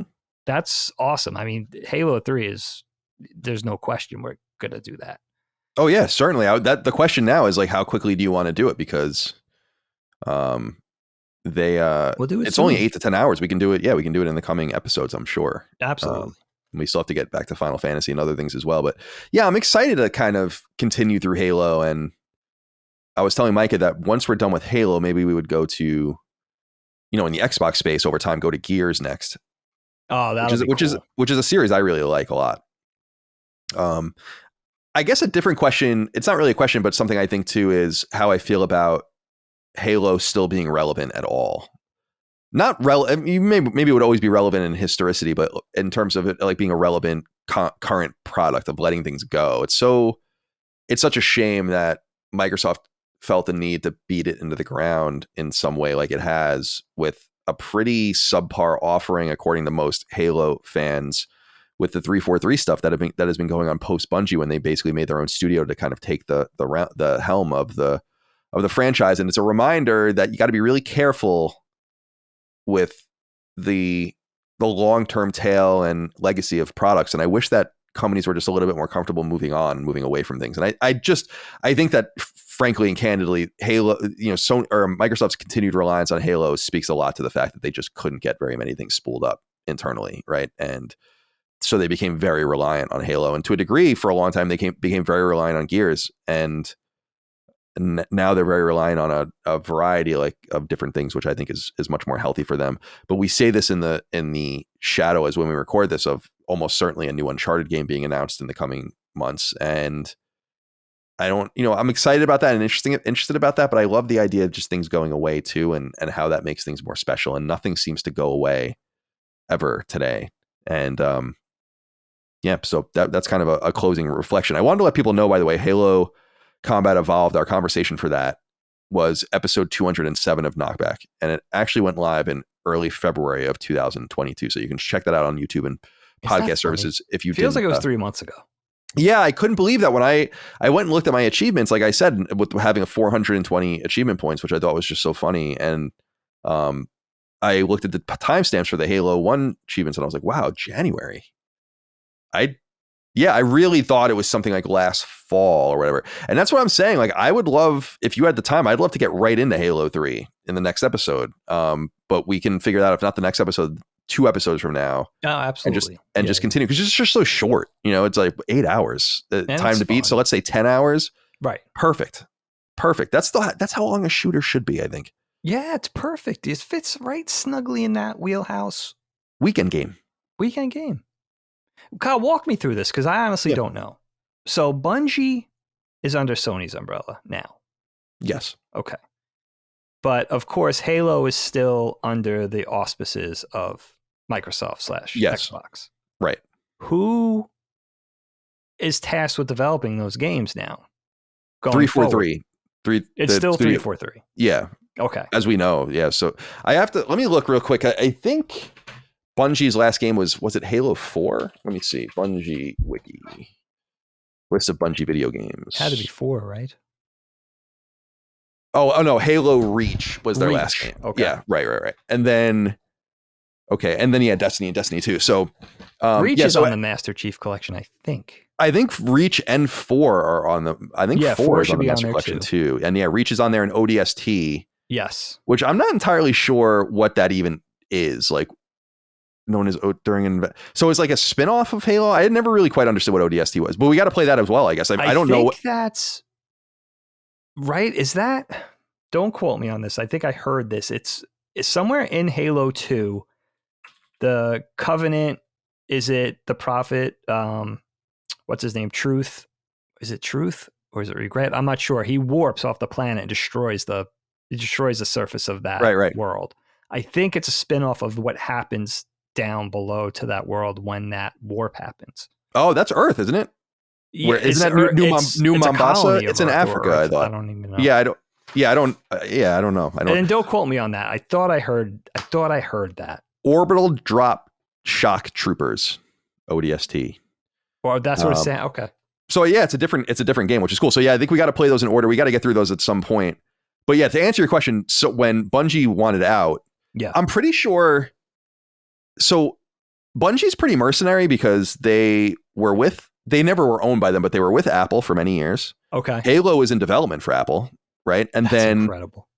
Microsoft came in and at that time, I think it was going to be like a real-time strategy game. It was in third person. It was like totally different. And then I think they had Master Chief and some stuff, but they didn't really quite have the game. And then Microsoft came in and acquired Bungie and the game. I think the game came out first, and they acquired Bungie. And then I think by 2007 or something, Bungie was spun themselves off. And then I think part of that was, and people can correct me if I'm wrong, but part of that agreement, I think, was saying like, we will fulfill these certain things. I guess Halo 3 ODST might be the last one, or Halo Reach or whatever.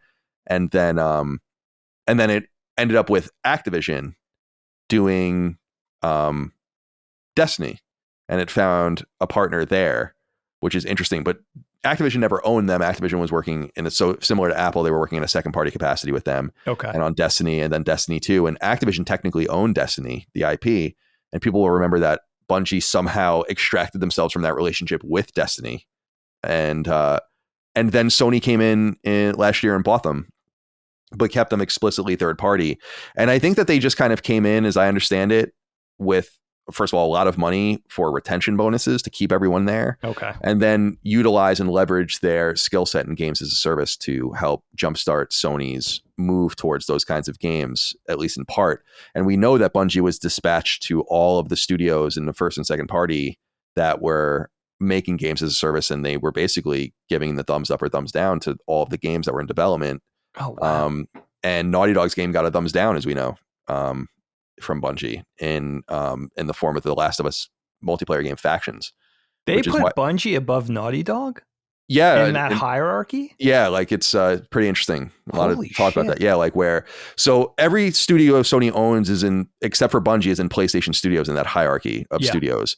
So it's like Sucker Punch and Santa Monica and Bend and all of them. And then Bungie just exists on its own. Wow. And so we don't really know quite how the story goes because there's some dispute, but Bungie apparently went to Naughty Dog and they're not assessing the quality of the game. I guarantee you the quality of Factions is very high. What they were apparently tasked with was like, we want this game to last. Okay. So does it have the features, the monetization, the ability to last for years? And they came in and said like, no, it definitely doesn't. Okay. And that's apparently like what they're going around doing. And so they kind of, Factions isn't canceled. It's just, I think they're retooling it behind the scenes to make it. But this bothers me because, and we talked about this on the show, but there was and I know it's expensive to make games and all that. I get it. But there was a time where like you released a multiplayer game understanding that it wouldn't last forever. Right. That's just the nature of multiplayer games. This idea that you have to have Bungie come in and say like, well, arguably the greatest developer in single player history is making a spinoff of a multiplayer mode they already made on PS3 that is widely popular and played to this day. So why would we assume that we would need to squeeze money out of this thing for years? Like, isn't it cool to just have 2 or 3 seasons of content and then move on with your lives? Like, why does everything have to have this level of permanence? And that's what a lot of people, I call it forever gaming. Like the idea that the Last of Us Factions on PS3 was really fun. And like I said, people still play those modes on PS3 and PS4, but you move on with your life. And then the people that want to play it will play it hardcore, and you can still maybe extract money out of them for DLC and microtransactions and aesthetics and all of that. But I just, cosmetics, I should say, but I just don't. So yeah, that's what ended up happening. So we don't really, and Bungie's making, a new game in the revival of Marathon, which is also explicitly multi-platform.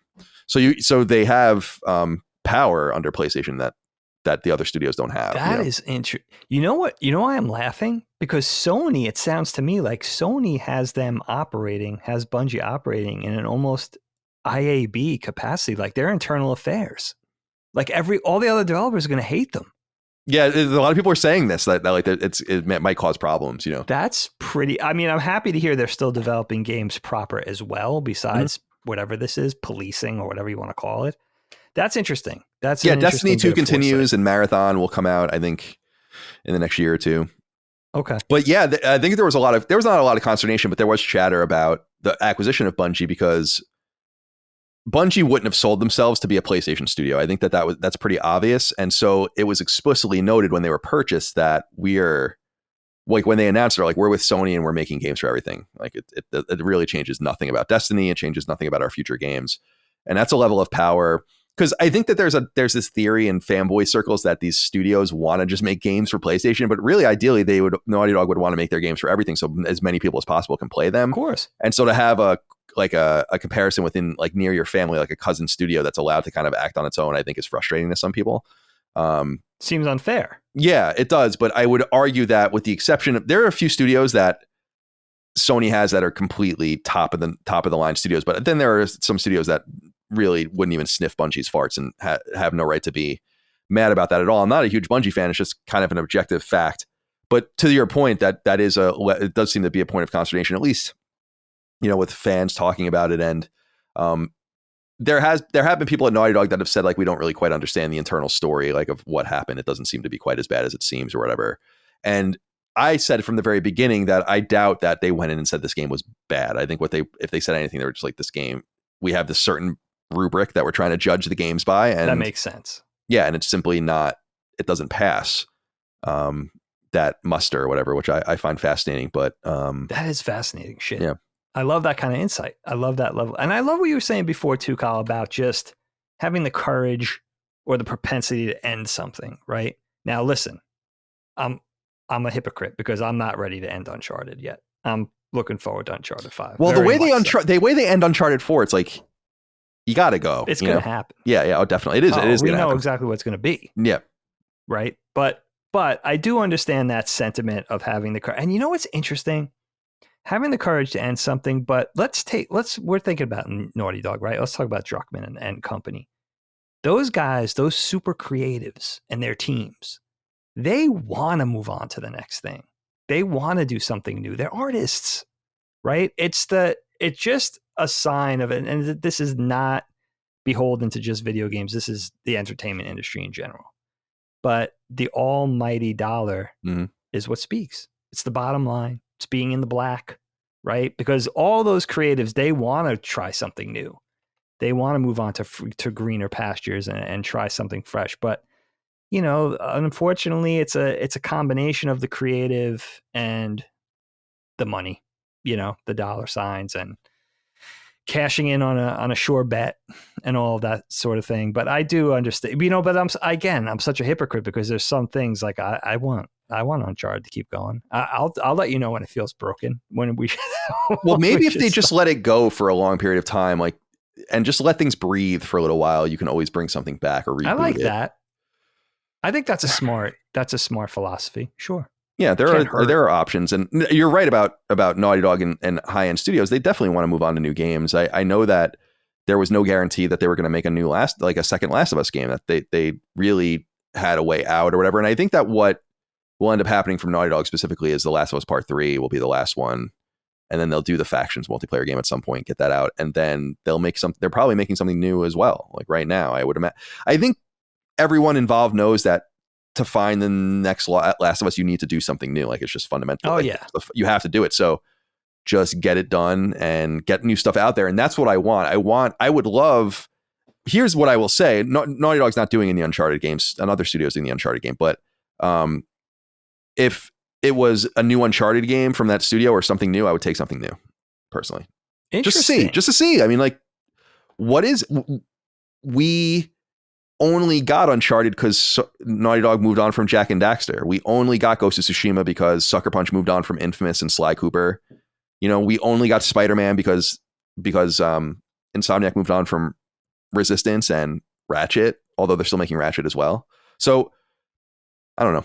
I like that, man, because you're not weighed down by sentimentality. Right. You kind of broke free of those shackles. Say, I'm too sentimental. I love trilogies. I'm a big fan of just trilogies. And that's why I'm really amped about the third Horizon game. But see that and we talked about this recently, or I did on a podcast appearance I did, where it's like you can tell they're going to run Horizon into the ground. Just based on the rumors, and it's like, what are you guys doing, man? Why are you doing this? It's the multiplayer game that's in development, the MMO that's apparently in development at NCSoft. There's going to be a PS5 port of Zero Dawn. There's the game that just came to PSVR 2. There's going to be the third game in the core game, which is what I really want. And then there's going to be the fucking TV show on, what is it, on Netflix? Oh, I didn't even hear about this. Yeah, there's going to be a TV show for it. Is it Netflix? I think it's Netflix, and then God of War is going to Amazon. God of War, Amazon. Okay. Yeah. That I might have heard. I didn't hear about Horizon. Yeah, they're doing Horizon. So I shouldn't be surprised. So, and I love Horizon, but it's like, man, why can't you just leave it alone? Like I understand extracting enough and saying like, we want to get some value out of this. We've put a lot of time into this IP. Let's make a really great, rich, engaging trilogy of games and extract your value out of that and then move on and sell the game on PS Plus later on as an older game and let it be part of a really robust back catalog and let PlayStation continue to have that slowly fading reputation that they do move on. That, to their credit, not that they had much of a choice because of licensing or whatever, but they kind of knew when to move on from Crash Bandicoot and Spyro, didn't they? The Crash and Spyro games that came out after PlayStation were bad. Right. Until more recently, right? And they kind of knew it was time to wrap up Jak and Daxter. Imagine them making a Jak and Daxter game on PS3 instead of Uncharted. It's just interesting to me. I just don't know why people don't think about that, especially with games taking 4, 5, 6 years to make. You really have to make smart choices or you're stuck. Yeah. You're just totally stuck. That's why Sucker Punch is clearly going to make a Ghost of Tsushima or is making a Ghost of Tsushima sequel, but kind of like, man, it's cool. Ghost of Tsushima was dope, but now that means that we'll get that game in 2 years and then we'll get something new from Sucker Punch in 2030. Kind of sucks. Yeah. It seems far away. It's an interesting take. It really is. I mean, it's really food for thought. And you make a good point too. These things, there's always blue sky stuff, right? There's always stuff in development. There's always stuff we don't know about on the drawing boards already. So their actual timeline is so different than the timeline we know that we perceive because of all the, secrecy, warranted secrecy. And, so it's, this is another episode of KnockBack in the books for me where it's like, I could say I get it. You know what I mean? It's so nice to walk away and it's filling my gaps. I wish there was another term for that. I got to work on that. I hate filling my gaps. Yeah. Right. But, and with Halo 2, it's extra nice for me because this is a household name. It's like Master Chief. You go into Target, there's Master Chief Lego sets and you know what I mean? I was saying the Needler gun. It's like your grandma almost knows Halo. So it's a pop culture conversation. How can you be in on the larger conversation if you don't have these things under your belt? So it's nice. And it's so nice to go in to know we're going to do Halo 3 soon and to also know like it's probably going to be good. Right, Halo 3 is 3 years later, so we'll jump. I think Halo 3 is going to be really good. I'm really excited to see. Yeah, there'll be. These are nice conversations to have because I could jump in. You could say, I don't think. Can you think of any experience we've had with games where I could walk away saying with KnockBack, I didn't get it? I don't know. Earthbound was one for me. Which one? Earthbound, was one. Oh, Earthbound. That's right. Yeah, I really didn't get that game. I really thought it was going to be like something extraordinary, and I was like, it's certainly quirky and weird. I'll give you that. Yeah, it's unique, but I was expecting something more. But generally speaking, I think we're quite smitten with the games we've chosen so far. It's so nice to experience. So nice to have that feeling of, oh yeah, I understand why everybody's hyped about this. Sure, right. I understand why everybody's talking about this 20 years later. Listen, super fun.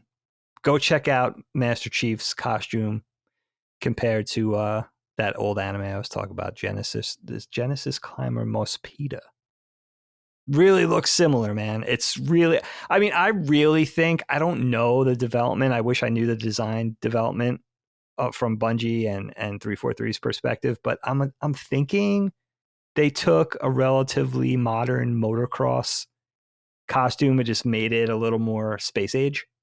Little more teched out, and that was cool because that just gets you your Monster Energy drink Totally. I mean, that's totally 7-Eleven kid. Turn of the century stuff. Right? It just fits. It's Mountain Dew colors. Yeah, no, it is. Yeah, Master Chief he's questionable, but that's fine. It doesn't really matter. You don't really see him. He's fun to play as, so that's all that really matters in that context, I guess. But yeah, you're absolutely right. I think he looks like he's going to shred the gnar on a red line, frankly. You know? Yeah, it's true. It's so intentional, but you know, it doesn't bother me because it's so hyperbolic that it just feels like the late 90s, early 2000s to me. Like that's just kind of what life felt like back then. It's just, it's like the kid hanging out at 7-Eleven with the big rave pants. Oh, dude, I was a senior when Halo 1 came out, and it didn't look or feel or sound weird in that moment. You know? And then but it always reeked of that moment. It reeks of, I love nu metal. It's like a nu metal, you know, it's like, it's totally perfectly that kind of said. Yeah. Perfectly said. It's a disturbed concert or something. It's like what Master Chief is. I was going to say Korn. Korn, yeah, totally. Too early. Yeah, no, Korn would be fine too. They were still banging around at that point. All right, Dake. Let's end this episode of KnockBack as we always do with a dad joke. All right, I got our sister Allie Marie. I got her dad joke cards here. All right, let's I don't know. I might have to lay off the cards and just go to one of our listeners. Shoot from the hip. hip. I haven't done that in a while. Right? All right. I feel like I did this one already. I like this one, but I feel like I did it.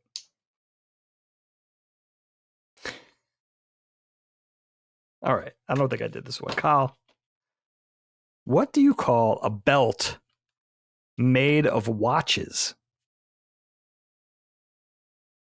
I don't know. This is a bad one. A waste of time. Oh, that's pretty good. All right. I'm not mad at it. That's fine. That'll hold us for a couple of weeks, my friend. Yeah, indeed, my friend.